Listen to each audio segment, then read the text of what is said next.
टी20 world cup इतिहास का सबसे खतरनाक मैच। भारत को आखिरी 3 ओवर में चाहिए थे 70 रन। अटक गई थी स्टेडियम पर बैठे हुए 70,000 हिंदुस्तानी दर्शकों की सांसें। डग आउट में बैठे हमारे टीम इंडिया के हेड कोच गौतम गंभीर को भी पूरा भरोसा हो गया था, अब कोई माई का लाल भी हमारी टीम इंडिया को वेस्टइंडीज़ के खिलाफ इस करो या मरो वाले मैच में जीत नहीं दिला सकता।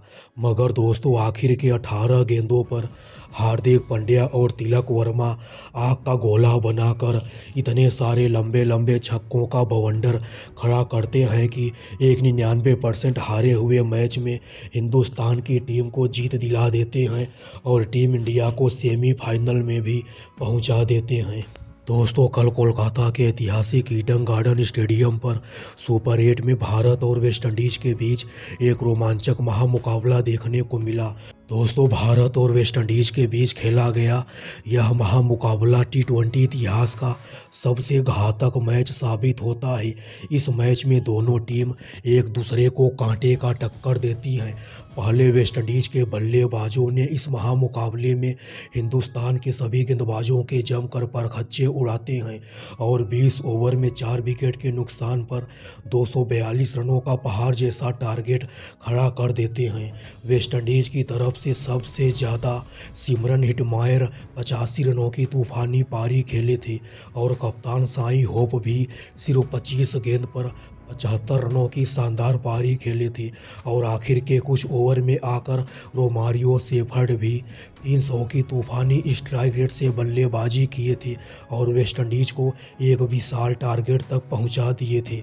दोस्तों, करो या मरो वाले इस महामुकाबले में वेस्टइंडीज़ द्वारा दिए गए 242 रनों के पहाड़ जैसे टारगेट के जवाब में अभिषेक शर्मा और संजू बाबा, हिंदुस्तान के यह दोनों विस्फोटक बल्लेबाज इस महामुकाबले में ज़्यादा कुछ खास नहीं कर पाते हैं।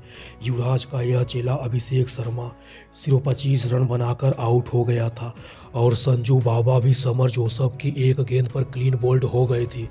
दोस्तों, 90 रन के अंदर ही हमारे हिंदुस्तान के टॉप ऑर्डर के 4 बल्लेबाज आउट होकर पवेलियन का रास्ता नाप लिए थे।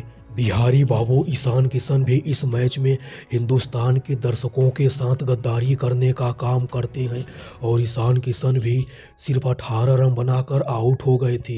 हालांकि दोस्तों, सूर्य कुमार यादव काफ़ी हद तक इस महामुकाबले में वेस्टइंडीज़ के सभी गेंदबाजों का डटकर मुकाबला करते हैं और हिंदुस्तान को जिताने के लिए अपनी पूरी जान की बाजी लगा देते हैं।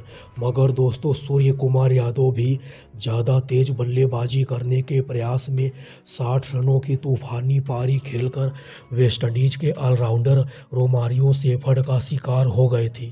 दोस्तों, इस महामुकाबले में रोमांच की सारी हदें तब पार हो जाती है जब हमारी टीम इंडिया को यह मैच जीतने के लिए आखिर के 18 गेंदों पर 70 रनों की दरकार होती है। क्रीज पर तिलक वर्मा और हार्दिक पांड्या बल्लेबाजी कर रहे थे। डगआउट में बैठे हमारे हेड कोच गौतम गंभीर और स्टेडियम पर बैठे हुए सभी दर्शकों को पूरा भरोसा हो गया था और हमारी हिंदुस्तान की टीम आखिर के 3 ओवर में 70 रन नहीं बना पाएगी और वेस्टइंडीज़ के हाथों हमारी टीम इंडिया को शर्मनाक हार का सामना करना पड़ेगा। मगर दोस्तों, तिलक वर्मा और हार्दिक पांड्या कसम खाकर मैदान पर उतरे थे और आखिर के 18 गेंदों पर यह दोनों बल्लेबाज इतने सारे लंबे लंबे छक्कों का बवंडर खड़ा करते हैं कि वेस्टइंडीज़ के सभी गेंदबाजों की नानी याद आ जाती है। वेस्टइंडीज़ की तरफ से पारी का 18वां ओवर लेकर आए थे समर जोसफ के इस ओवर में तिलक वर्मा लगातार 4 गेंद पर 4 छक्का जड़ देते हैं और हिंदुस्तान की उम्मीदों को जिंदा रखते हैं। वेस्टइंडीज़ की तरफ से पारी का 19वां ओवर लेकर आए थे जेसन होल्डर के इस ओवर की पहली गेंद, जो कि एक फुल टॉस गेंद होती है, इस फुल टॉस गेंद पर हार्दिक पांड्या शानदार छक्का जड़ देते हैं। जेसन होल्डर की इस ओवर की दूसरी और तीसरी गेंद पर हार्दिक पांड्या एक भी रन नहीं बना पाते हैं। मगर दोस्तों, जेसन होल्डर की इस ओवर की चौथी, पांचवी और छठवीं गेंद पर हार्दिक पांड्या लगातार 3 गेंद पर 3 छक्का जड़ देते हैं और टीम इंडिया को जीत के नज़दीक पहुंचा देते हैं। अब हमारे हिंदुस्तान को इस मैच को जीतने के लिए आखिर के 6 गेंदों पर 19 रनों की दरकार होती है।